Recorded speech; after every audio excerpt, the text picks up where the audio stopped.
Hola amigos, bienvenidos al episodio número 117 de Podcast Dojo, el podcast sobre karate y sus practicantes. En el episodio de hoy les traigo una charla con Gerardo Balbe Sensei sobre la impronta del maestro. Espero que la disfruten.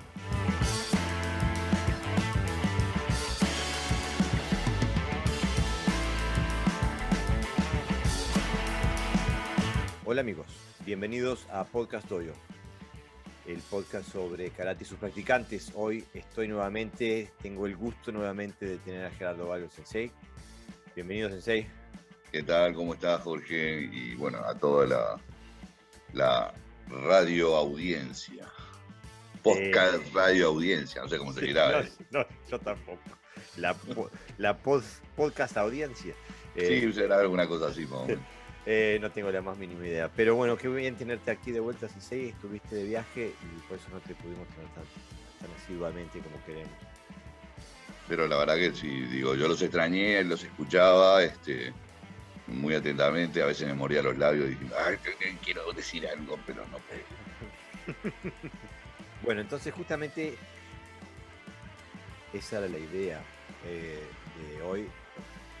Quizás de una forma recapitular un poquito y recoger tu opinión sobre alguna de las cosas que hemos hablado, porque sé que yo y sé que la audiencia también valora mucho tu palabra. Y bueno, y nos interesaría poder tener tu opinión. Incluso en uno de los podcasts que estamos emitiendo en vivo y comentaste, dijimos, sí, extrañamos tu opinión, te digo, te escribo en los comentarios porque bueno, hace falta tu mente incisiva y tu lengua incisiva. Sí. Me castigan bastante también, te voy a aclarar por eso, pero bueno, algunos entienden y otros a veces no. Están demasiado cerrados en su propio mundo y no ven que el mundo es más amplio. Entonces, a veces, no es chocar porque con respeto uno puede tener opiniones diversas y manifestarlas sin necesidad de ofender a otros, pero hay algunos que todavía no entienden que el karate no nació en 1920. Es Pero extraño bueno. eso. A mí con el podcast me ha pasado, y me pasa con frecuencia de entablar un debate con alguien que tiene una posición diferente y que cuando los argumentos empiezan a terminar, se pasa al ataque personal. Y ya digo, no, es algo que no entiendo porque, bueno, si uno recibe argumentos de que la realidad es distinta, lo que cabe es cambiar su posición. Pero la gente tiene como una sola verdad y no todo el mundo, Sí, pero... yo básicamente recibo cosas muy positivas. No puedo decir que en un balance es el 90 contra el 10, digo. Lo que pasa es que ese 10 a veces es el que tiene más peso, no en la divergencia, sino en el mundo real en cuanto a la idea que promulga en los dojos. O sea, el 90% puede estar de acuerdo con cosas que decimos y con nuestra impronta, pero el otro 10% generalmente es el que tiene más dojos. Qué bien que tocas el tema de esa forma, porque justamente estábamos hablando el otro día en uno de los podcasts, hablábamos sobre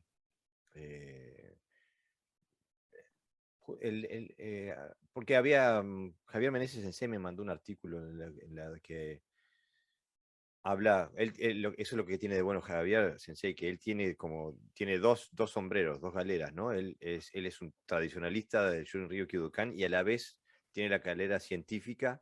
Sí, sí. Y entonces él ve su karate desde la posición científica. Y él escribe justamente en la necesidad de tener partes del entrenamiento que no están hechas desde la perfección, sino que habla que hay que también poder trabajar desde la imperfección, desde posiciones más débiles o lo que sea, para poder tener una funcionalidad variada y que se Sí, sí. asemeje a la situación de las realidades, ¿no? Donde te resbalaste o donde te pegaron un empujón, yo qué sé. A mí me mandó su escrito sobre justamente eso y pidiéndome la opinión. Y justamente yo le decía que la búsqueda de la perfección es un tema universal, no es en karate, es en la vida, en todos los aspectos de la vida, ¿no? Refiriéndonos específicamente a karate, la perfección es imposible, no hay, porque no, lo que es perfecto para mí es imperfecto para vos y estamos hablando de millones. Pero una de las cosas que, por ejemplo, yo hago mucho hincapié, y la escuela en general hace mucho hincapié, es la necesidad de sentir. No hacer las cosas por... O sea, si bien la metodología del aprendizaje primero es por repetición, que esa repetición evolucione hacia la sensación. O sea, pasando de lo consciente a lo inconsciente, para que lo inconsciente sea lo que actúe, porque lo inconsciente tiene un problema, que cuando se zafa del carril, como que quedas cortado, y ese shock es el que muchas veces te puede costar la vida. Claro. Entonces, la necesidad de fluir. Yo siempre pongo el ejemplo del agua, ¿no? El agua puede ser río, pero puede estar dentro de un cubo. Y la adaptabilidad del agua es un poquito como de nosotros deberíamos, luego de caminar bastante por esto, interpretar y seguir esa enseñanza que es el agua, ¿no? Y eso fue lo que les puse a Javier, que todavía no me ha contestado. Yo creo que se lo escribí ayer incluso. Pero sí, no, lo imperfecto es increíble, ¿no? O sea, el diamante más caro no es el perfecto, sino el imperfecto. Claro, justamente. Y hablando de eso, porque uno de los temas que tocamos, sé que tenés algunos pensamientos que nos pueden enriquecer en el debate. Hace unos episodios atrás hablamos sobre la visión del sensei, el sensei imperfecto. Porque como todos seres humanos, me parece, en situaciones donde hay una persona, un sensei, que de más experiencia, que tiene conocimiento que nosotros queremos tener, podemos tener la tendencia a idealizar a esa persona, a empezar a tener un culto a la personalidad. Y especialmente si esa persona se deja seducir por este tipo de cosas, se puede transformar en un cóctel un poco Malo. malo, vicioso y que incluso impida el desarrollo del alumno, ¿no? No sé cuál es tu posición sobre la figura del sensei en ese sentido. Lamentablemente, es decir, lamentablemente no, de forma natural el sensei o cualquiera que enseñe algo, si tiene una personalidad... A ver, sensei y líder son cosas que no tendrían por qué ser exactas, pero cuando un sensei, aparte de sensei, es líder, es doble el riesgo. ¿Por qué digo esto? Porque si uno simplemente enseña, no tiene mayores... Para un poquito porque... No pasa nada. Un segundito nada más.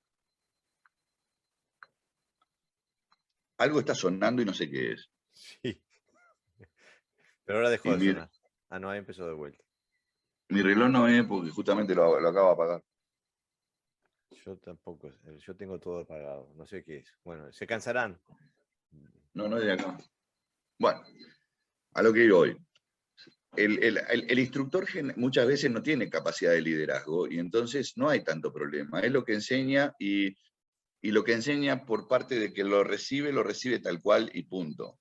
Pero cuando aparte de eso existe la naturalidad del liderazgo, lo que enseña se convierte en lamentablemente en un dogma, aquello que hablábamos antes, ¿no?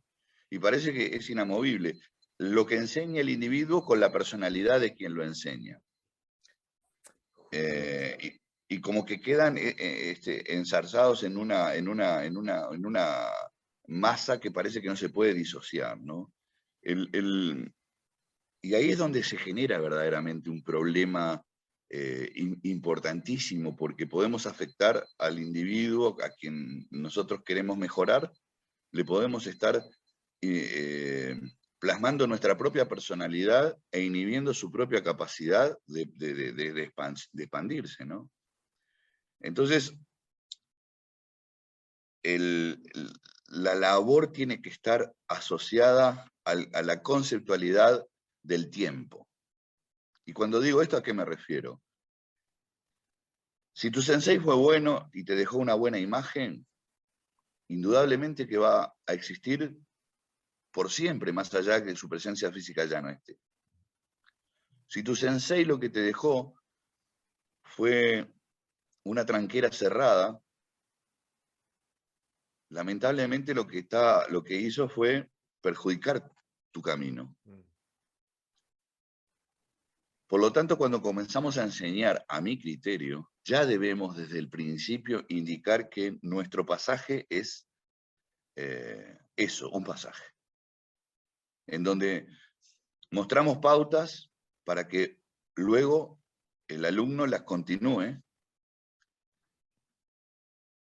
sin perder todo lo bueno que le pudimos dejar, pero entendiendo que quien te lo deja es un ser humano. Y no confundiendo la imagen de la persona con la de el que te está enseñando. Porque el que te está enseñando te enseña lo que sabe, pero aparte tiene su propia vivencia.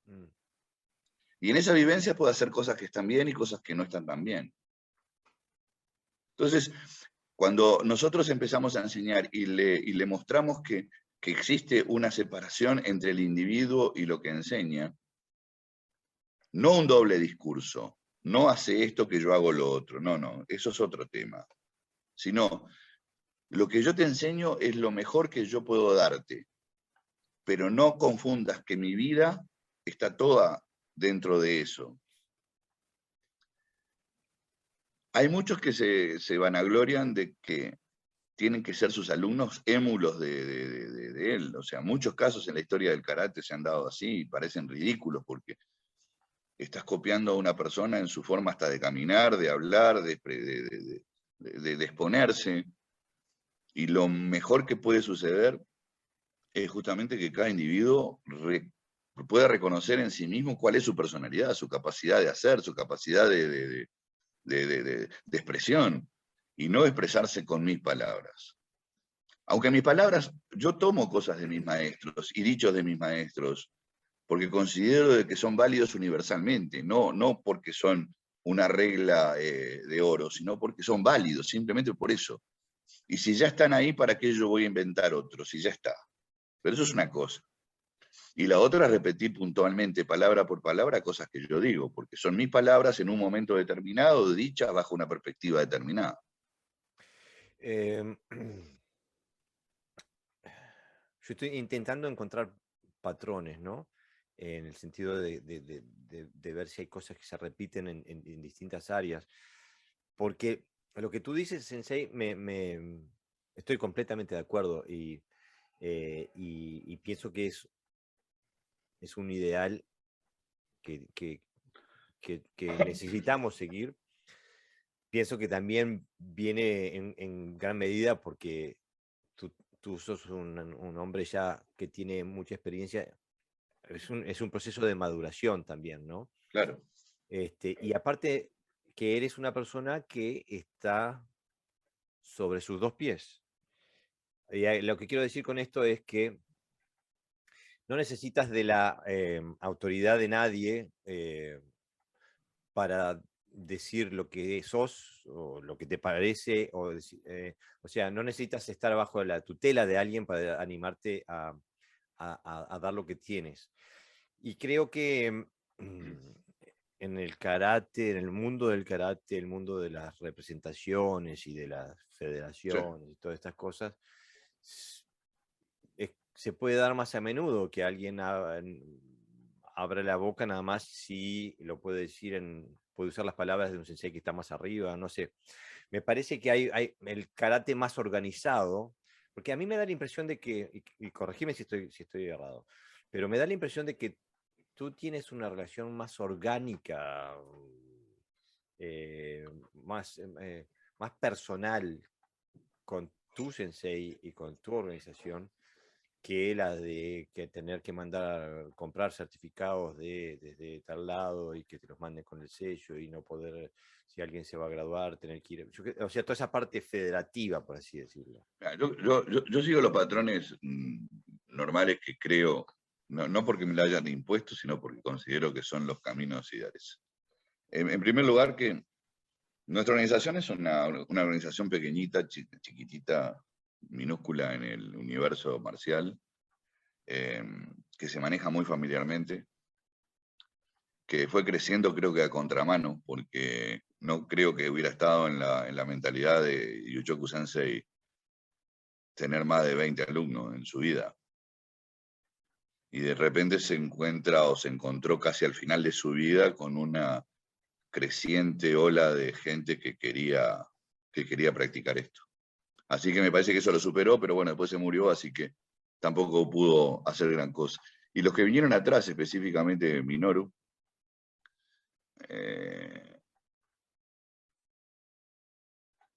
no tuvo mucho problema en absorberlo, esto, dado su condición de empresario y una persona de negocios, pero no lo tomó como un negocio, lo siguió tomando como algo familiar, pero a contraposición de que Yuchoku, por ejemplo, podía poner un stop en la entrada de alumnos y decir, hasta acá llegamos y no entra más nadie, Minoru no hace eso y permite que el que quiera entrar, que entre, porque es practicante de Kyudokan, pero no porque tenga una ligazón de maestro-alumno. Y ahí es donde entra la diferencia. O sea, vos podés ser miembro de una organización y eso no te hace alumno del maestro que dirige la organización. Y eso está muy bien. Y eso está bárbaro, digo, pero porque justamente permite que todo el mundo pueda participar. Pero también tiene una enorme contra. Y ahí es donde yo apelo a mí. Yo soy muy cerrado, excesivamente cerrado. Y digo que cuando alguien utiliza el nombre de mi Ryuja, tiene que ser representativo de mi Ryuja. No más o menos.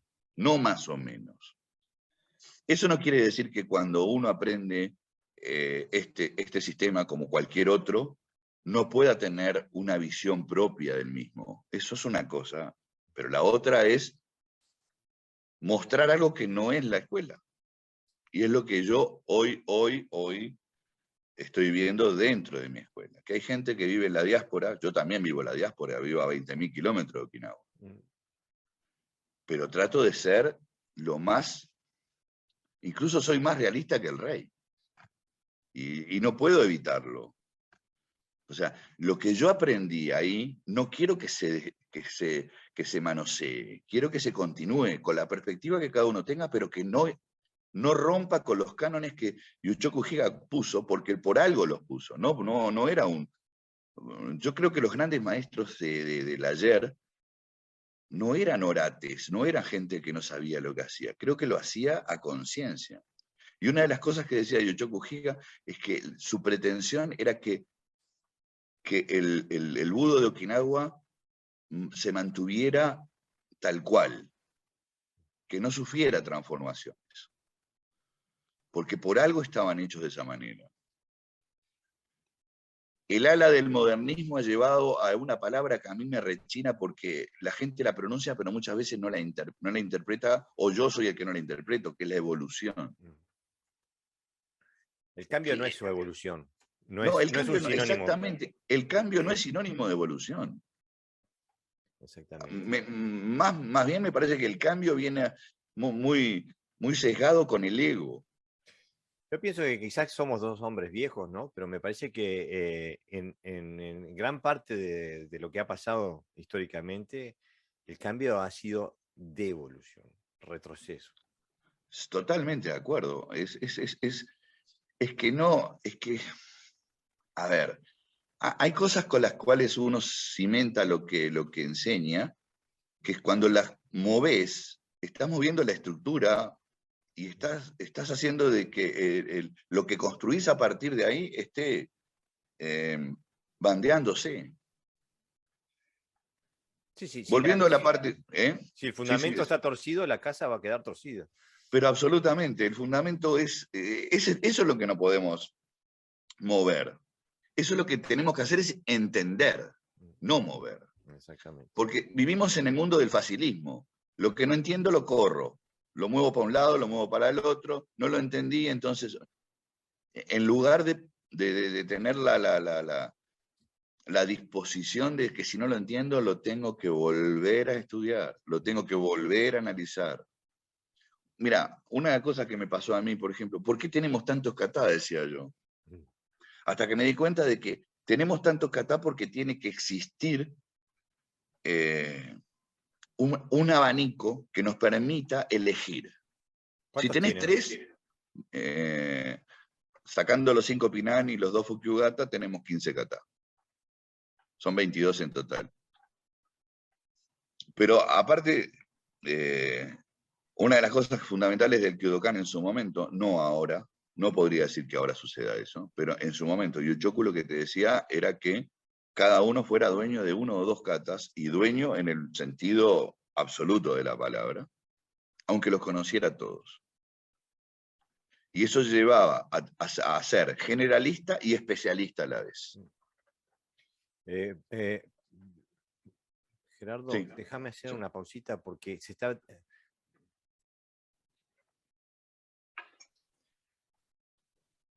Bueno, genial. Sensei, perdona la interrupción ahí. Le pido disculpas a la audiencia por el ruido. No sé si se escucha. Aquí está lloviendo a cántaros y nosotros estamos justo debajo de una ventana.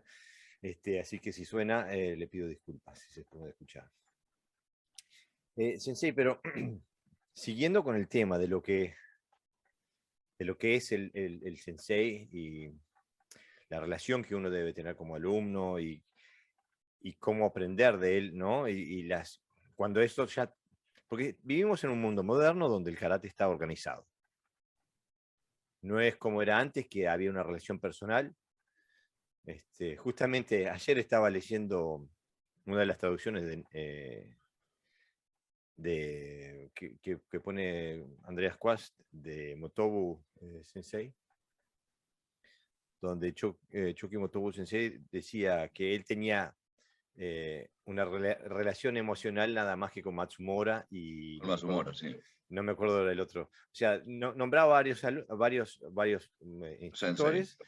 entre ellos a Anko Itosu, pero dice, lo formula de una forma un poquito rara para el modernismo de ahora, ¿no? Pero dice, tengo una relación emocional con Matsumora, o sea, como que había una amistad con estos dos senseis, con Matsumora y otro que ahora no recuerdo el nombre. Vos fíjate que Motobu Choki lo conoce cuando él tiene 19, cuando Motobu tiene 19 años a Matsumora, ¿no? Okay. Y le deja una impronta muy grande, sobre todo en lo que era la parte del Irikumi.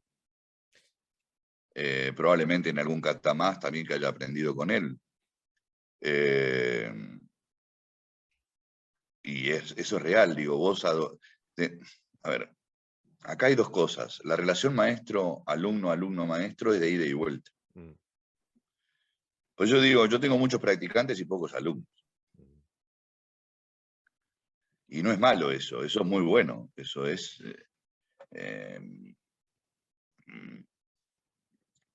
yo creo que hay 3 términos. Yo creo que hay practicante, alumno y seguidor. ¿Podrías explicar los 3 términos? Sí, el practicante básicamente aprende conmigo como con cualquier otro, ¿no? Simplemente cayó conmigo, pero no nos une una relación de esa ida y vuelta, porque por ahí va a durar poco. O sea, más que nada es, en mi caso personal estoy hablando, ¿no? Uno va midiendo a la persona, ¿no? Va, en el buen sentido de la palabra, ¿no? Pero va midiendo las expectativas, lo que busca, lo que... Hay mucha gente que viene cargada de conceptos y en la medida que va practicando los conceptos se le van cayendo porque no eran reales, porque no se ajustan a lo que es la veracidad de la práctica, y entonces se van yendo. Entonces, ¿cómo poner todo mi entusiasmo en alguien que me tiene que demostrar que tiene algo más? Después entonces está el alumno. Ese me demostró que tiene algo más.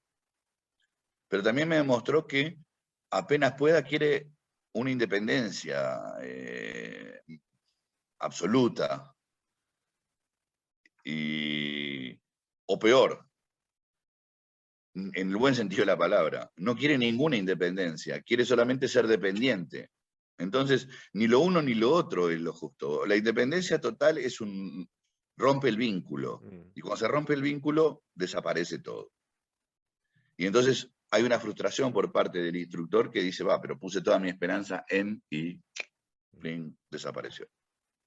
Y después está el otro, donde uno sabe que lo adoran, que lo idolatran, que lo quieren, es alumno, pero también ve que no tiene la fuerza para largarse.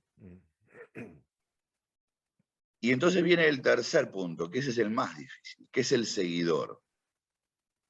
El que continúa la tradición, el que mantiene a su sensei en el lugar que corresponde y que a su vez tiene la capacidad para no perder nada y agregarle su propia visión.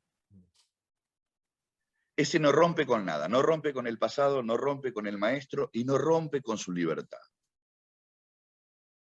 Esos El son bien seguidor. contadísimos, ¿no?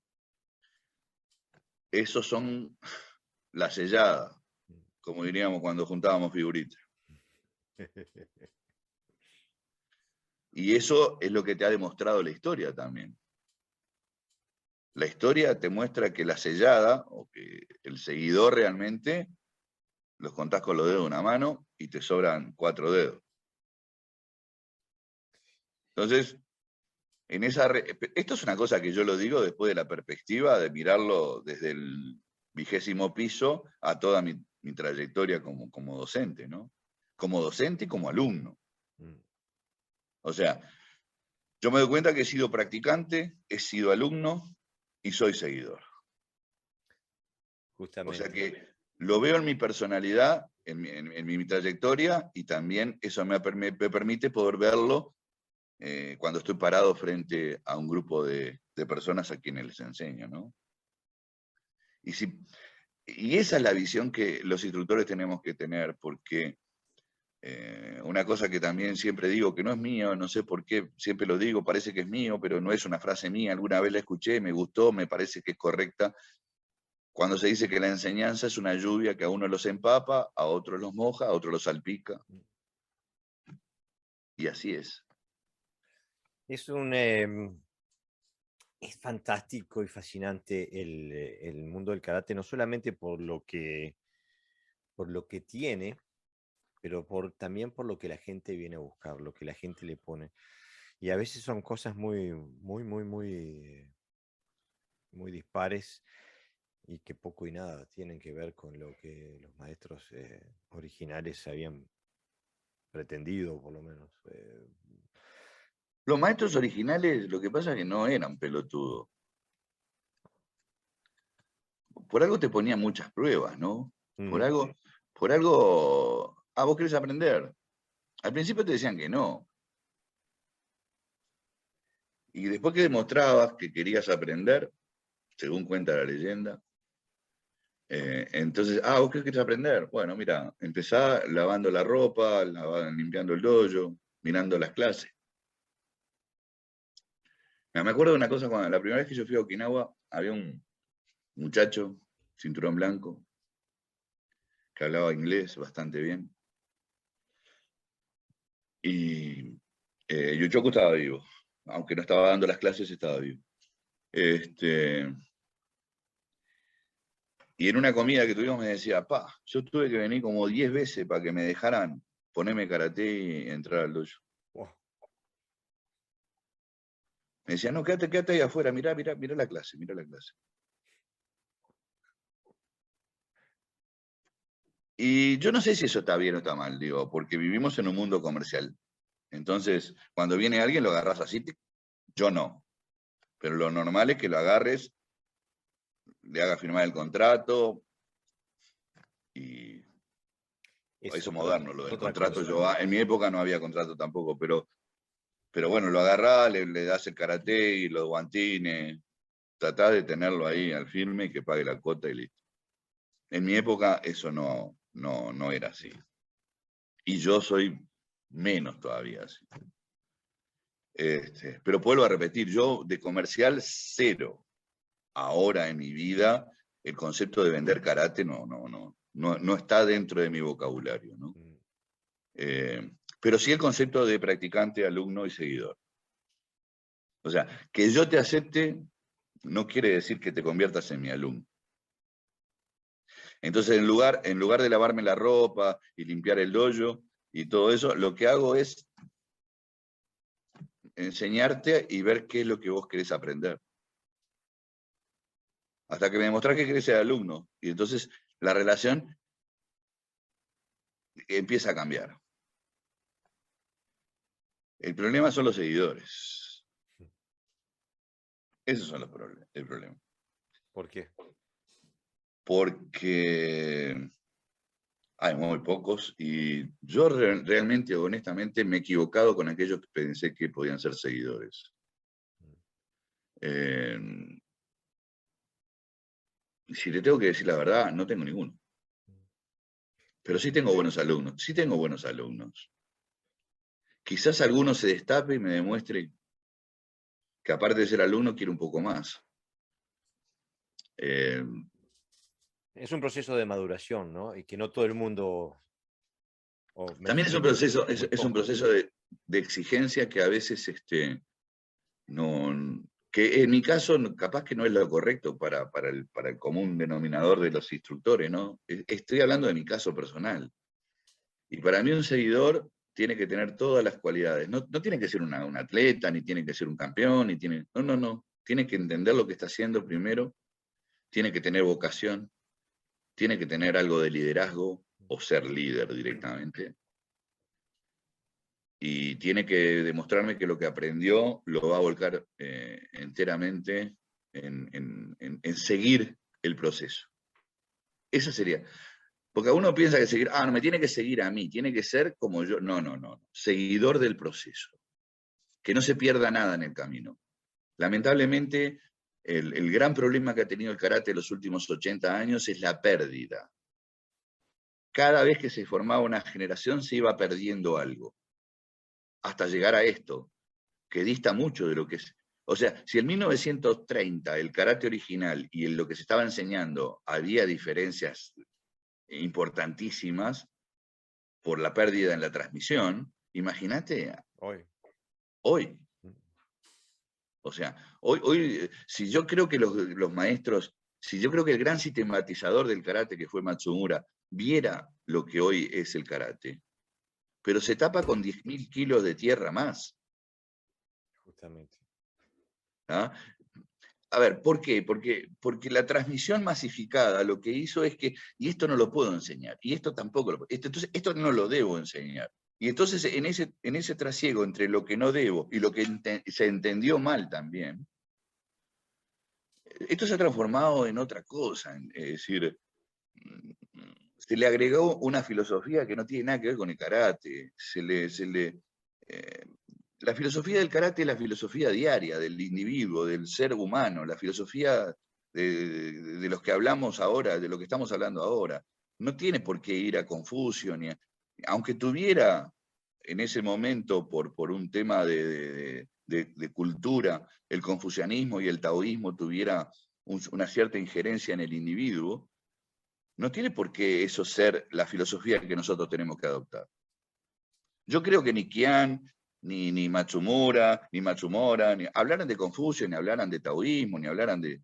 Yo creo que nadie de ellos hablaba nada de eso. Capaz que porque no era necesario y todos en algo estaban imbuidos, pero yo no he escuchado en todo lo que he leído de historia, lo más parecido a un filósofo es Nagamine. Pienso que es relevante diferenciar entre el contexto cultural, histórico-cultural en la que se formaron estos maestros, a lo que realmente es parte inherente del karate, ¿no? Y eso nos trae a otro de los temas que hablamos mientras tú estabas de viaje, Sensei, que es las verdades del karate, esas cosas que decimos siempre, que están escritas en piedra, pero que a la hora de vivirlas, de trascenderlas en el tatami, como que se quedan en eso, ¿no? En palabras, porque justamente, bueno, está desde 1936, o por lo menos del 15, de cuando Itosu hace la transformación del karate, viene el karate do y todo esto, se le inyecta algo nuevo al karate. Pero estas verdades del karate no son intrínsecas a la técnica del karate. No, Por por ejemplo, entrenar Shinto no te volvés la Madre Teresa. no, claro que no. No, no. A ver, las verdades del karate, en lugar que en una diáspora tan enorme, porque a pesar de que en la antigüedad los maestros buenos no fueran tantos, había unos cuantos, y entonces cada uno tenía su propia verdad. Entonces, ¿cuál es la verdad? Son muchas verdades. Yo creo que la verdad es un compendio de muchas verdades. Y como no todos somos, no todos sabemos las verdades de todo el mundo, o sea, la verdad no existe. O si existe, está tan en el mundo acásico que es imposible acercarse a ella. Ahora, la universalidad de la Lo que pasa es que hay muchas cosas. Es tan grande el temario. Puedo decir la verdad del karate, ¿dónde está? Están en el kata. No, la verdad del karate está en la pelea, entonces es kenka. No, la verdad está en la estructura entre la pelea del calle y el kata. Entonces es shirikumi. No, bueno, realmente, entonces el proceso de verdad es un proceso, ahí sí que hay un proceso evolutivo, porque pero yo cuando digo evolutivo hablo de comprensión, no de transformación. ¿Ah? O sea, capaz que empiezo por kata y después tengo que retroceder para que la gente empiece a entender qué es lo que está haciendo dentro del kata. Capaz que empezamos a hacer kakie y entonces tengo que avanzar lentamente hacia el irikumi o al kakiri. Pero todo esto que te estoy diciendo también se ha perdido hoy. Claro. O sea, hoy se salta exponencialmente desde el Quijón al kata y al shiai-sho. Y no tiene nada que ver el kata Y con no el hay, no entonces, tiene nada. ¿cuál es la evolución ahí? Ahí no hay ninguna evolución, no hay tampoco una retrospección. Y cuando hablo de retrospección, no hablo de involución, hablo de concientización de lo aprendido hasta el momento. Porque lo que vos vas aprendiendo, luego tenés que repasarlo. Y luego, como en el liceo o como en la escuela, tenés que hacer un resumen. Porque ese resumen es lo que te va a quedar dentro a la hora de tener que aplicarlo. Por eso es que no se puede dogmatizar, porque cuando lo dogmatizás, los estás enumerando. Defensa 3, ataque 4, y aunque aunque esto sea una caricatura de lo que se hace, no está tan lejos de la realidad. Entonces, yo creo que el error acá está en poner a enseñar a gente demasiado joven. A gente demasiado joven que se encuentra sola y entonces obtiene libertades para ponerle su propia visión, pero como es tan joven, su visión todavía no es madura. Claro. ¿Ah? Y eso fue lo que pasó. Un maestro antes podía tener 35 años de edad, pero hace 150 años, 35 años de edad, eras viejo. La mitad de tu vida como mínimo. Sí. Entonces, no son los mismos 35 años hace 200 años que lo de ahora. No, y aparte que no nos llegaron de 35, nos llegaron de 25. No, pero esos en los últimos, eso a partir de los años 60 del siglo pasado, ¿no? donde Japón largó a los jóvenes campeones universitarios a enseñar. Y entonces tampoco estaban maduros, obviamente, ¿no? O sea, le faltaban los dientes, tenían la nariz rota, tenían mucha presencia porque venían de un ámbito marcial, pero no desde el punto de vista de las artes marciales, sino de un Japón súper militarista, y entonces la presencia que daban era la de militarismo,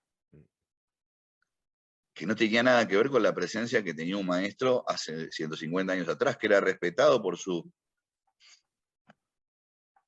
lo que sabía, no por lo que a ver, te podía impresionar como dicen de Matsumura, que tenía una mirada que impresionaba, pero de repente tenés un Kian ¿qué te impresionaba de Kian? Un hombre que medía unos 50, unos 45.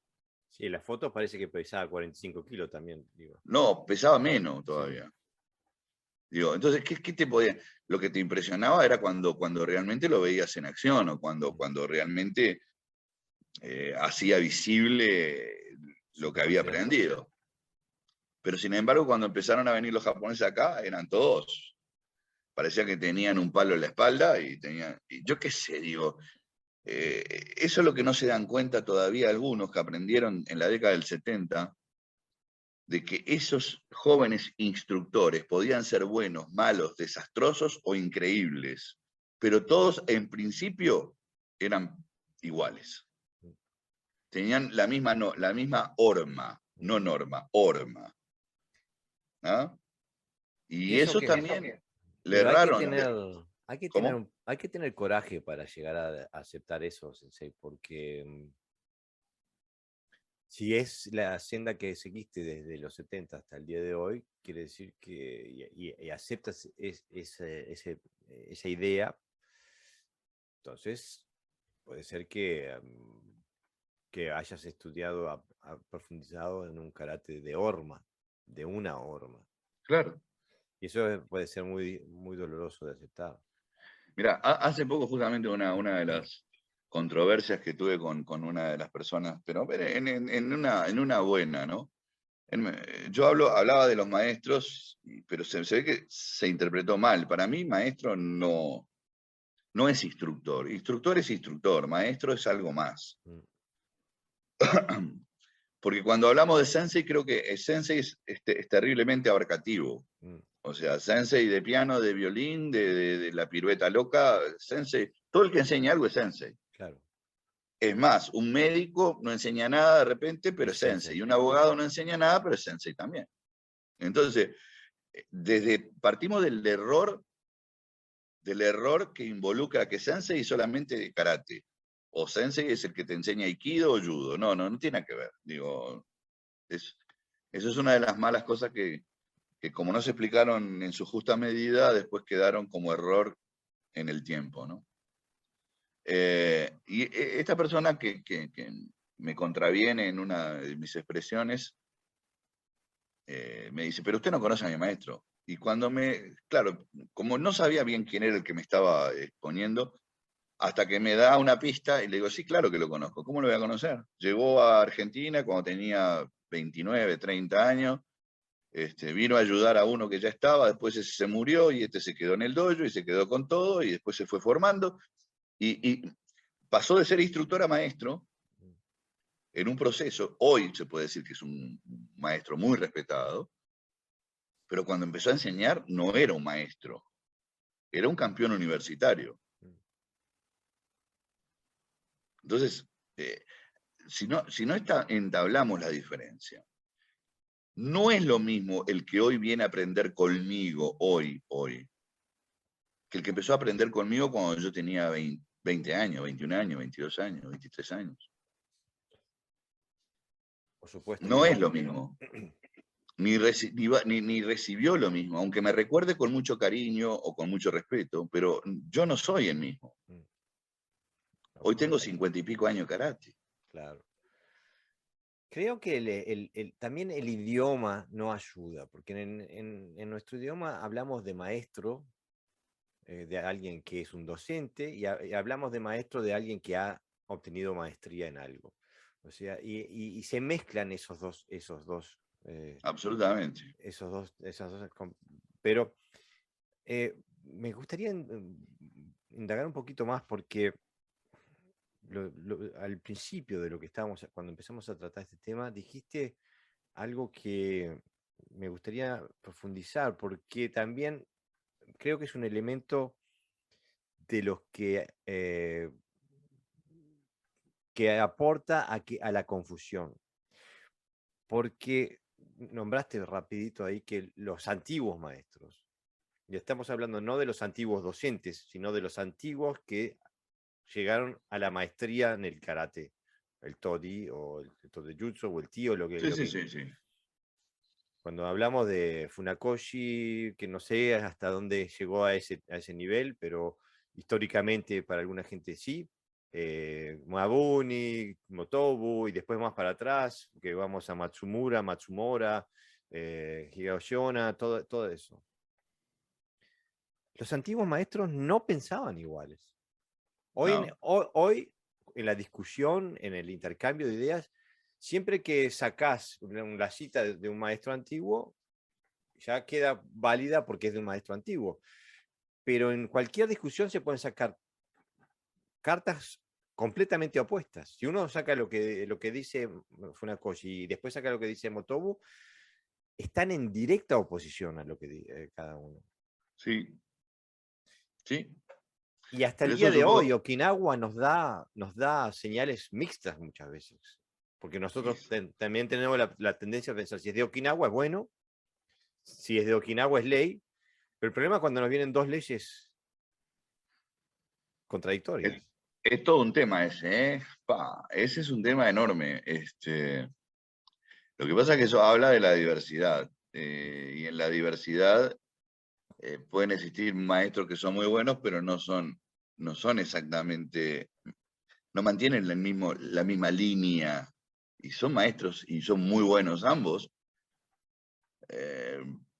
Pero como no podemos, no podemos poner un solo ejemplo de maestro, porque somos personas distintas, entonces tenemos que partir de esa base.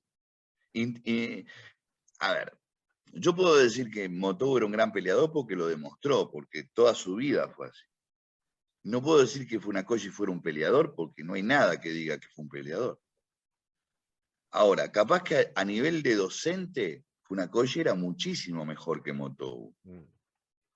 Ahora, están los que prefieren aprender de la experiencia práctica y los que optan por la experiencia teórica. Eso ya hace una diferencia. Hoy es más válida la experiencia teórica que la experiencia práctica. Porque, ¿cuánta posibilidad de tener de pelearte en la vida real? Hoy, sin ir preso. Entonces, ¿por qué tiene tanta relevancia Funakoshi y tiene mucha menos relevancia Motobu? Porque también las circunstancias del tiempo y de las leyes fueron variándolo. Entonces, yo puedo admirar la pelea de Motobu. Sí la puedo admirar, pero si no me dejó nada teórico para poder validar también eso, es como que... Y lo mismo pasa, son como para mí Motobu y Funakoshi son mesas de 3 patas. Le falta, a los dos para mí le falta una pata. A Funakoshi la práctica y a Motobu por ahí la teórica. Por ahí. Tampoco tengo la certeza porque... Digo, Yo no yo puedo... pienso que todo da para indicar de que Motobu tenía la teórica, lo que no tenía era la parte de dejarla, de escribirla. Motobu tenía un problema, no sabía hablar japonés. No sé si me entendés, yo no digo que no tuviera la parte teórica, pero le No, faltaba que la no parte la podía dialéctica. transmitir, ¿no? Claro. O sea, ¿quién fue el transmisor de las palabras de Motobu? ¿Qué fue? ¿Nakasone? No, Hironishi. Okay. ¿Ah? Él fue el que transmitía, el que traducía lo que quería decir. y lo traducía más o menos, porque tampoco era un gran dominador de Uchinaguchi. Claro. Entonces, ahí es donde hablamos de lo imperfecto también, y como todo se va enraizando, ¿no? O sea, capaz que si Funakoshi, aparte de toda su cultura, su bagaje cultural, hubiera tenido también esa parte que tenía Motou, de ir al frente, capaz que hubiera sido el maestro perfecto, capaz. Sí, aparte hoy estábamos hablando respecto a tu viaje, ¿no? Tu trayectoria, que hoy no sos el maestro que eras 50 años atrás. Porque a mí No, 50 años atrás no era maestro, era bueno, un instructor nada más. 40, o lo que sea, ¿no? O un docente del karate, ¿no? Que hoy no sos Sí.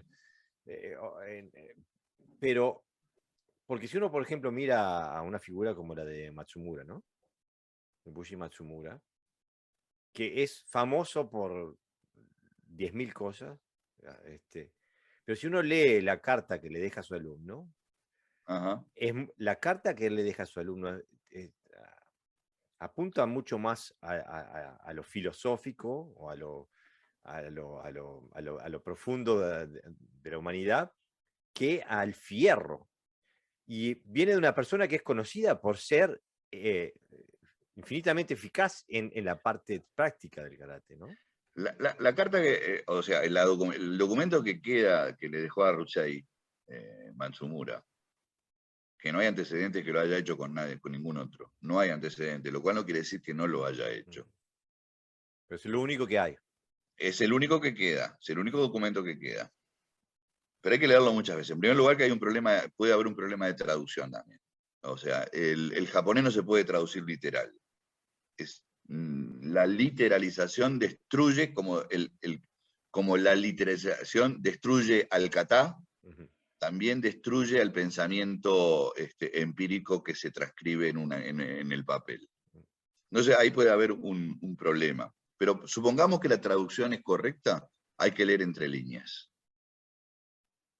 Matsumura era una persona que fundamentalmente se caracterizaba, según cuenta la historia, por su inteligencia, por su capacidad para mostrarte lo que él quería y hacerte no ver lo que él quería.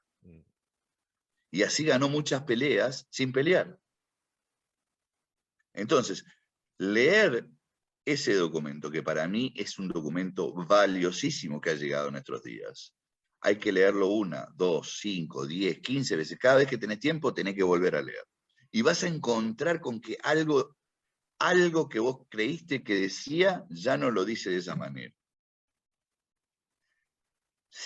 Por eso te digo, si algo lo caracterizaba a Matsumura, era su inteligencia, su habilidad. Él era un tipo muy hábil para lograr sus objetivos. Era un tipo vivaz, inteligente. Yo creo que eso es lo que deberíamos explotar también un poco los hoy practicantes de karate. Explotar la habilidad de racionalizar las cosas y ver qué resultado nos da, porque solamente manejarse por impulso creo que no nos lleva a buen puerto. Bueno, pero como mínimo podemos decir de que en esa carta Matsumura no se expresa en términos absolutos. En cambio, si leemos Motobu, decía, no hay cosa peor para la humanidad que un karate que no sirve en la práctica. ¿Que no qué? Un karate que no sirve en la práctica, ¿no? O sea, que no tiene habilidad marcial. Pero Matsumura decía lo mismo. Seguro, pero en la carta esta que él deja, es mucho más ambiguo, no saca el sable, dice, así es, pum. Pero Jorge, es más ambiguo para nosotros en nuestro momento actual, no para quien entrenó con él.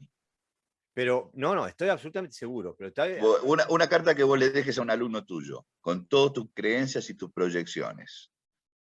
¿A vos te parece que si la lee 40 años después cualquier otra persona que no la va a entender de la misma manera que la entendió tu alumno? No, pero yo no me refiero a eso, me refiero en la comparación. Okay. Nos es mucho más fácil entender lo que dice Motobu, que es más cuadrado y más sí. cortita Más radical. y al pie, exactamente, a lo que deja Matsumura parece dejar un sistema integral que va desde la virtud humana hasta, hasta el teje y maneje técnico. O sea, Sí, pero en todo te está diciendo algo. Él te está diciendo que Bu es todo. ¿Y Bu es qué? Guerrero. O sea, él te está puntualizando de que el guerrero no solamente se manifiesta en una pelea, se manifiesta en un montón de cosas. claro, y justamente eso es la gran diferencia. Él nos está diciendo, nos está dando una pauta holística de lo que es el guerrero. En cambio, la visión de Motobu es el guerrero es el que guerrea, por así decirlo, ¿no? Y entonces, Y bueno, por eso te decía que entre Funakoshi y Motobu, a Funakoshi le falta la pata del guerrero y a Motobu le falta la parte, vamos a decir, didáctica. y a Matsumura no le falta, esa es la A Matsubara no diferencia. le faltaba nada. No. Y es que por algo pasarán los siglos y Matsumura seguirá siendo Matsumura. Y por ahí Motobu va quedando en el olvido y Funakoshi cada vez va quedando también más en el olvido. Hoy Sí, Funakoshi es una foto en un dojo, nada más. ese es el gran problema, ¿no? Porque si se siguieran los preceptos que él inculcó, el karate moderno sería diferente también, porque es una figura así que, bueno, que no se siguen sus preceptos al pie de la letra, ¿no? Pero ni técnicos, ni teóricos. Exactamente, exactamente. O sea, porque digan lo que digan, y cualquiera que escuche esto mañana y que practique Shotokan, podrá decir, no, va, pero eso es una blasfemia, porque nosotros recitamos el Dojo-kun y todos sabemos los 20 preceptos y todo. Bárbaro, y eso era lo que hacía Funakoshi. Y aparte que ya no se puede hablar de Shotokan tampoco, porque Shotokan tiene no sé cuántas diferentes expresiones y creo incluso que fuiste tú, Sensei, que me contó que había gente en Okinawa entrenando Sí, lo que hacía sí, sí. Funakoshi. ¿Es Sí, posible? sí, sí, sí, sí, tal cual. Y yo creo que te pasé los nombres también. Lo tengo en un libro acá. Por eso digo, o sea que... Aparte sé que enseñaban en el Budokan y ahora sé que hay 5 dojos que enseñan en todo Okinawa. Joder, ok. Eh, Y no se llaman Shotokan, ¿eh? no, se llaman otra cosa, ¿no? Y es Funakoshi Ryu, Sí, aunque a algunos todavía le siguen poniendo Shotokan Ryu porque Shotokan universalmente se interpreta mejor, sí. pero no. Y no vienen de la misma corriente tampoco, porque esa es la otra cosa que me preocupé. Son como de 2 o 3 corrientes de alumnos de Funakoshi. Algunos que aprendieron en Japón y volvieron a Okinawa, pero eran okinawenses, y otros que aprendieron en Okinawa y que dejaron Eso es un interesantísimo. Me breve encantaría linaje. seguir eso, hablar más de eso. Para un segundito, Sensei. Ese tema de las escuelas en Okinawa que parten de Funakoshi Sensei, estaría interesantísimo saber más, ver, si se fuera posible, ver cómo es el karate de ellos hoy en relación a lo que conocemos como Shotokan. Sí, Sería... yo no los he visto, no he visto nada, absolutamente nada. Y por el libro esto que me mandaron de la prefectura, con los dojos que funcionan dentro de oficialmente reconocidos por la gobernación de Okinawa, este, vi 5 dojos y dos sensei. Sé que son, o presumo que son de 2 linajes diferentes, y creo que incluso creo que hay 1 o 2 dojos en la isla continental, ¿no? En la isla grande Okay. también. Sí, están Pero no también tiene ninguna representados. relación con el Shotokan ni nada por el estilo. Es un desarrollo paralelo al Shotokan japonés. Absolutamente, absolutamente. Incluso en algún momento escuché que provenía de Obata, que había practicado con Funakoshi en Okinawa, y luego en Japón y después se volvió a Okinawa. Qué O sea, interesante eso. que es un linaje de Obata. Pero bueno, tampoco lo tengo muy claro. Sabés que Obata fue uno de los primeros cinturones negros graduados por Funakoshi, ¿no? Okay. Fue lo recibió en la primera. En En la primera tanda de los 7 cinturones negros primeros que dio Funakoshi estaba Obata. Ok. Otsuka era uno de ellos también. Era uno de ellos también, sí. Bueno, Sensei, también me gustaría hablar un poquito sobre la universalidad del karate. Hoy estamos para las palabras difíciles. Es complicado, sí. Este, desde el punto de vista técnico, desde el punto de vista de cómo nosotros trabajamos nuestro karate, ¿podríamos decir que el karate es universal o está dependiente del contexto en el que se desarrolla? Que es universal, no hay duda. Digo, después que sale de Okinawa empieza la universalidad del karate, ¿no? Ahora, si le hizo bien al karate, desde el punto de vista que nosotros estamos practicando gracias a eso, sí. Ahora, desde el punto de vista de la interpretación en general de lo que es el karate, me parece que no. Yo creo que ha perdido capacidad de interpretación en karate y ha ganado en capacidad de clonación. Claro, pero Hoy el aparte. karate es clonado, ¿verdad? Digo, Sí, o sea, pero clonado como que clonado y donde el proceso de clonación salió mal, porque no quedó una copia exacta, quedó una copia más enclenque. y lo que pasa es que tampoco llegó algo exacto a Japón. No, pero incluso. La verdad es esa, mira, cuando se habla de los primeros transmisores del karate en Japón, en primer lugar que se erradica la cultura Uchinanchu, y al erradicarse la cultura Uchinanchu de la enseñanza del karate, lo que se está erradicando es de conceptualidad, nomenclatura conceptual. Y entonces se agrega nomenclatura conceptual japonesa de otras artes marciales. Entonces, ya ahí tenemos el primer gran problema de la transmisión. O sea, cuando se le pone nombre absolutamente a todas las técnicas en Japón, en Okinawa no existía eso. En Okinawa existían los conceptos empíricos. Seguro. Anatómicos empíricos. Hoy se habla mucho de anatomía, de biomecánica. Parece que la gente piensa que en Okinawa o en China, eso ya no venía de tiempos inmemoriales, el estudio del cuerpo humano, las primeras disecciones, cómo funcionaban. Cuando se habla de Gamaku, que se llama contracción pélvica, por ejemplo, ¿de dónde lo sacaron? Lo sacaron de un estudio.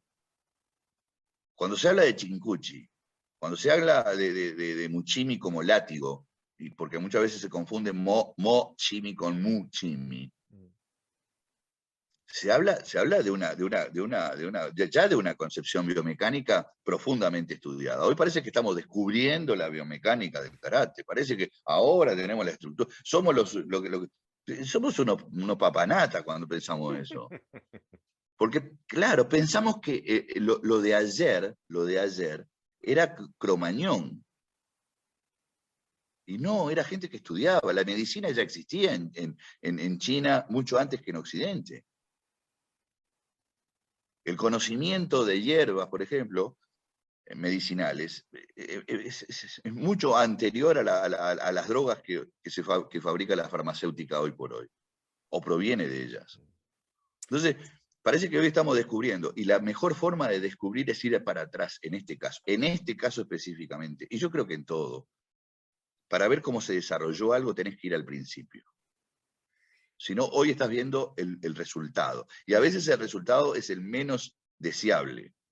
Claro, porque justamente porque el gran tema hoy es que nosotros percibimos el karate como si tuviéramos unos lentes colorizados, ¿no? Y que nos vemos cierto espectro de la luz y el resto, y lo que cae fuera de ese espectro no lo vemos.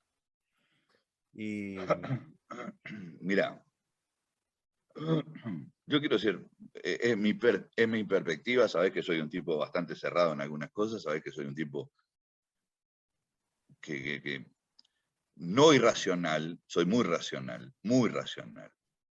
Y porque soy muy racional, justamente cuando el concepto para mí está muy claro, lo puedo explicar, lo puedo exponer, lo puedo demostrar, entonces me cierro ahí. Porque si no te lo puedo explicar y me cierro, soy un tarado. ¿Ah? Si no es lógico lo que yo te estoy explicando y me cierro, soy un tarado. Entonces, como he logrado algunas cosas, por lo menos, algunas cosas, tenerlas claras en mi cabeza y poder proyectarlas y que otros a su vez la vean con cierta claridad, por lo menos, soy bastante cerrado. Cuando, obviamente que el karate de Okinawa se diversificó. Hoy el karate de Okinawa perdió mucho, o en buena medida, su calidad, porque lamentablemente copió a quienes se les enseñó, después lo copió. ¿Por qué? Porque se dieron cuenta de que era la mejor manera de expandirse, copiando a lo que resultaba bueno. En principio, los maestros de Okinawa no querían expandirse, no tenían ningún interés en expandirse. ¿Ah? Es decir, nunca quisieron federaciones. Cuando se habla de la Kenkyukai, lo que se habla es un grupo de maestros que intercambiaban conceptos, no una organización formal. De hecho, cuando ponen a Miyagi como el director de la Botokukai en Okinawa, no funcionó. No funcionó. ¿Por qué? Porque cada dojo quería ser independiente. Claro. Hoy, basado un poco en la experiencia de cómo venían funcionando, la gobernación de Okinawa se dio cuenta de que no iban a funcionar ninguna organización si no ponía los parámetros oficiales la gobernación. ¿Ah? Pero dentro de cada organización de las 4 que están bajo la égida de la gobernación de Okinawa, todos son independientes. Salvo las altas graduaciones, 9º y 10º dan. Todos los dojos son independientes de la otorgación de los yogos. Luego tienen que presentar la documentación por la cual llegaron a que fulano de tal mereciera ser un renshi, un kyoshi, pero la determinación de Hanshi es una determinación de un consenso de maestros. ¿Ah? Yo sé que hoy por hoy está lleno de Hanshi por el mundo, que no pasaron por ningún lugar, pero eso no quiere decir que se haya ido en desmérito de los que realmente sí pasaron por un lugar. Por eso los antecedentes en ese aspecto son bastante importantes. Cuando se habla de la universalidad del karate, para mí se habla de una universalidad que hizo que nosotros conociéramos el karate, no el karate. Si vos querés aprender karate, tenés que ir a la fuente. El tema es que Quiere el decir Karate que, Do no es ¿y karate. la fuente dónde está? ¿En Okinawa? Y la fuente está en Okinawa. Ahora, ¿está en todo Okinawa? No. No. Pero vas a encontrar mejor fuente en Okinawa que en Japón. Y aparte creo que estamos condicionados, no podemos juzgar desde este lado de la perspectiva lo que realmente es karate, porque lo juzgamos desde una perspectiva incorrecta que no ve todo el espectro. Claro. El otro día, este fin de semana, estuve participando en un campamento de karate, donde, bueno, yo di algunas clases y otras participé, como siempre. Y me pasaba un poquito lo que decís tú, ¿no? A mí el kickboxing no me interesa, parece fantástico, no es algo que a mí me interese. Todos hacíamos karate, todos hacíamos Wado Ryu en este caso, pero cuando ven el intercambio de técnicas del kumite, lo ven desde la perspectiva del Tsuki, Gyakusuki, Maegeri y Mawashi-geri, a distancia de combate de la WKF, es una actividad que para mí se desconecta de lo que yo entiendo como karate. Y me Claro. cierro, digo, no, no me dan no quiero gastar el tiempo en eso. Cuando desconectás la práctica, cuando desconectás el combate de lo que haces en el kata, yo ya me canso y me voy, no me Claro. interesa. Eh, pero tardé 40 años en encontrar algo, o sea, en llegar a esa posición. Durante un montón de años pensé que esa era la forma. Incluso hoy acabo de ver un video de un sensei que ha entrenado 55, 60 años, donde él dice que toda competencia que participó ganó kata y ganó kumite, porque esa era la forma, es el verdadero karate. Y yo pienso que eso es un ejemplo clásico de cómo se nos ha distorsionado el karate en nuestra cabeza también, ¿no? Mira, hay dos cosas. Brinkman decía, rápidamente contesten de qué color es la sandía. Y el 99% decía verde. Mm. Y digo, vos te comés la cáscara.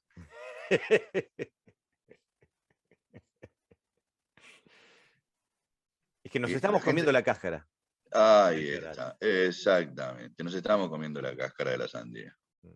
Es dura como la. Pero bueno, hay gente que le gusta comer cáscara. Si vos no vas a ver, por eso te digo, el karate vos lo podés ver horizontal en principio, pero luego tenés que empezar a verlo en vertical. Si vos te quedás con lo horizontal, esa es tu verdad. Y es tu verdad. ¿Está mal? No, es tu verdad. Mm. Es así, horizontal. Ahora, si empezás a profundizar verticalmente, vas a encontrar muchas otras verdades que, de la misma manera que la verdad horizontal fue tapando todas las verdades, porque es la última tierra, viste que cuando una ciudad se construye arriba de otra y de otra y de otra y de otra y de Seguro. otra, y bueno, y así está. ¿Y cuál es la verdadera? Y es París, es la que está en la Torre Eiffel. No, no, andá a la Catacumba. Mm. Hay otra ciudad. Seguro. Andá a Londres. ¿Qué es? No, ese es el Big Bang. No, no, no. Andá para abajo que tenés otra ciudad. Claro. Andá a Roma, andá. Se ha construido arriba. Y entonces lo que ves es eso. Mm. Eso es lo que sale en la postal. Pero la historia está abajo. Y si no vas abajo, no vas a entender. Pero eso depende del buscador. Por eso digo que el karateca debe ser un buscador. Ahora, ¿un buscador en dónde? En horizontal. Entonces, vos estás acá y en horizontal tenés kickboxing, en horizontal tenés MMA, en horizontal, seguite. Pero esa no es una búsqueda, eso es una acumulación de Claro. horizontalidad. Claro. ¿Ah? Exactamente. Es recorrer el mundo en el 2022. Ujú. Pero vos querés conocer el mundo, entonces tenés que ir para 1980, para 1900, para 1850. Tenés que ir bajando. Mm. Es la única manera de entender. Pero para eso hay que tener alma de buscador. Hay que tener esa alma aventurera. ¿Ah? Hay que desterrar el dogma, hay que romper el dogma. ¿Ah? Y ponerse a pensar de que de esa manera estás haciendo de verdad karate para vos y no para que te aplaudan. Claro. Exactamente, Sensei. Porque es romper con el paradigma de yo soy alumno de tal, tengo tal grado y por eso lo que yo digo es verdad. Especialmente cuando te lo dice alguien que viene de las organizaciones que trabajan en horizontal, ¿no? Em, que estoy completamente de acuerdo. Lo que pasa es que es algo, creo que es difícil de comprender cuando uno está inmerso en la verdad horizontal. Es difícil porque todo depende de lo que busques. Siempre digo lo mismo. Digo, los que hacen la diferencia son no los que innovan, sino los que profundizan. Los que innovan son innovadores. Y nada más. Y no digo que esté mal, pero son innovadores. O sea que sobre algo que ya estaba, hicieron transformaciones. Pero los realmente que han hecho la diferencia en el mundo son los descubridores. Claro, porque yo pienso que la innovación puede ser buena en metodología de trabajo, yo qué sé. O sea, por ejemplo, si es capaz que se obtiene un efecto mayor si se hace de hace este ejercicio en vez de hacer tal ejercicio. Pero en el karate ya está todo inventado, no se puede inventar nuevo. Lo que sí hacían, y uno lo ve reflejado en la historia del karate, los maestros de antes el karate era ecléctico. Encontraban algo que servía, era karate. Nadie decía, no, porque es de un chino. No me importa, de quien sea. Eso funciona, eso es mío. Ahora es parte de mi karate, ¿no?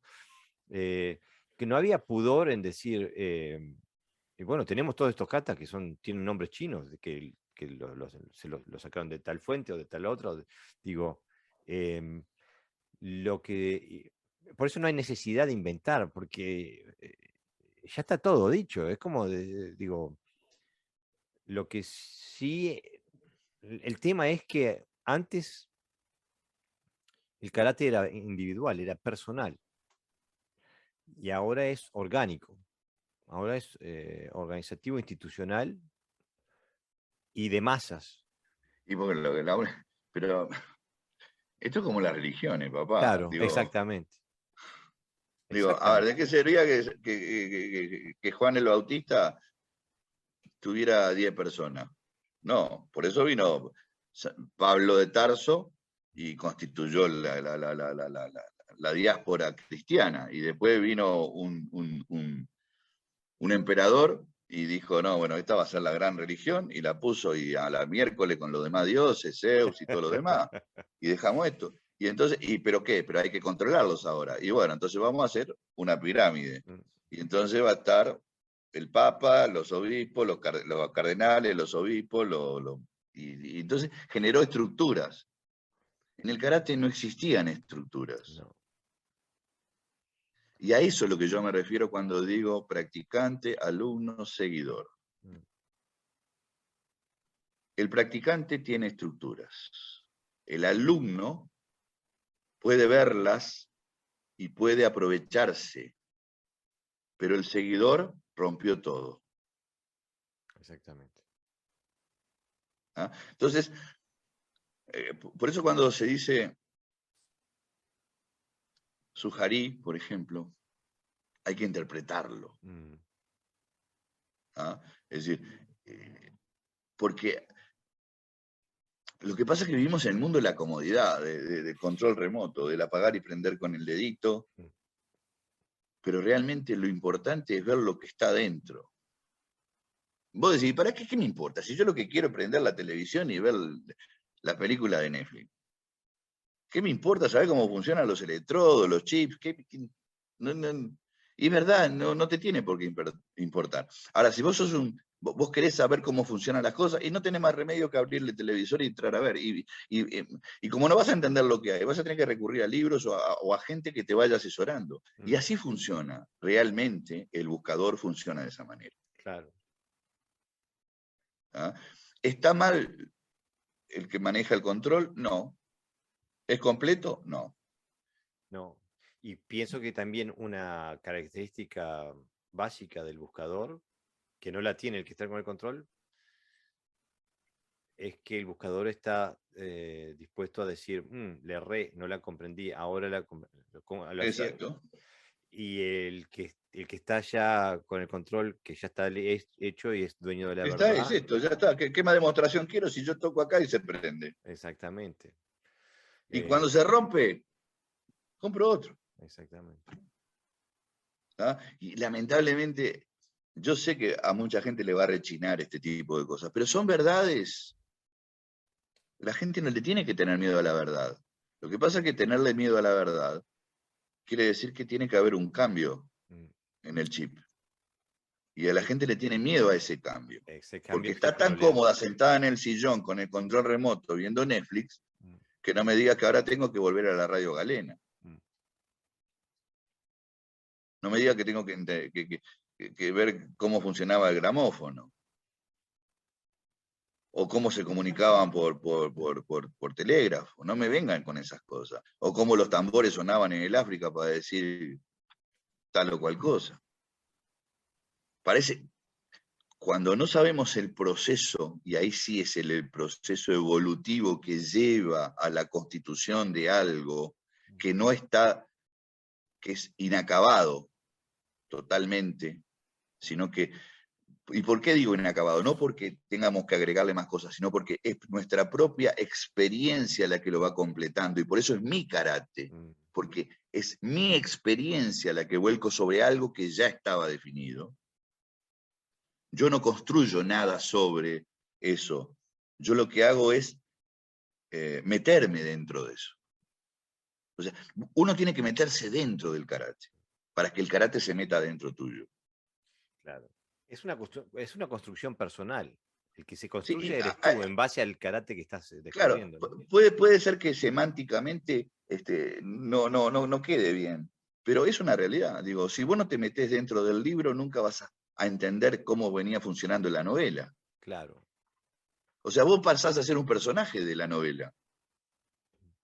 El bueno, el malo, la muchacha linda, o la fea, o el monstruo, yo qué sé, digo.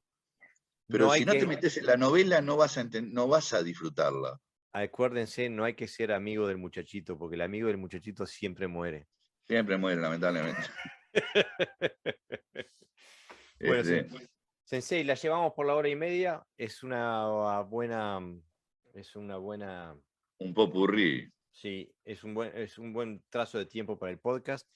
Y que como lo voy a publicar mientras estoy ahora de vacaciones, me sirve como forma de mantener a mi audiencia informada, educada y entretenida, mientras yo estoy en la playa en España tomando cerveza y comiendo tapas. Yo ya disfruté de esa etapa, espero seguir disfrutándola. No, digo, esta es una temática que da para mucho. Hay veces que tendría que haber mesas redondas sobre estas cosas, pero el problema de las mesas redondas es que a veces no se saca nada en claro y lo que se hace es una olla de cosas. Pero sin lugar a dudas de que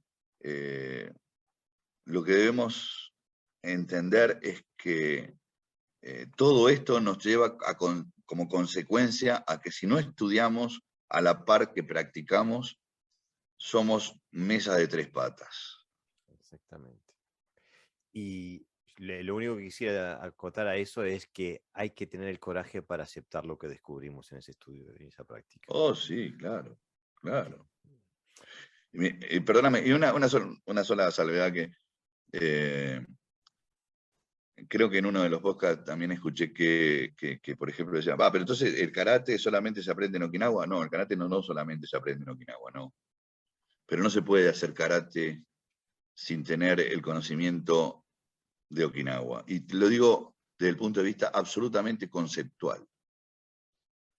Todo lo demás que vino, todo lo que vino después, le fue poniendo una impronta que muchas veces se alejaba diametralmente del objetivo primordial que tenía la esencia del tío del karate. Y de la misma manera que hay cosas que son inherentes a un pueblo, a una cultura, y cuando la desarraigamos, le estamos haciendo perder el sabor. Sí, por Si supuesto. desarraigamos al karate de Okinawa, le estamos haciendo perder el sabor.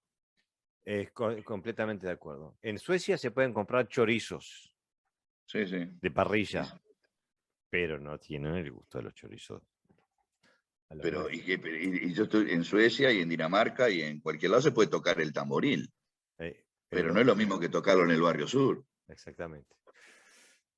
Bueno, listo. Bueno, muchas gracias. Hasta la próxima, Sensei. Gracias por haber... Buen viaje, buenas vacaciones. Muchas gracias. Y estoy a las órdenes como siempre. Bueno, la vuelta te engancho de vuelta. Para Dale. el 100, al 100.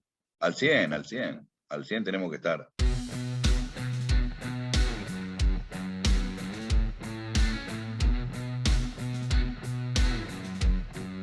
Bueno amigos, eso ha sido todo por hoy. Espero que hayan disfrutado de este episodio.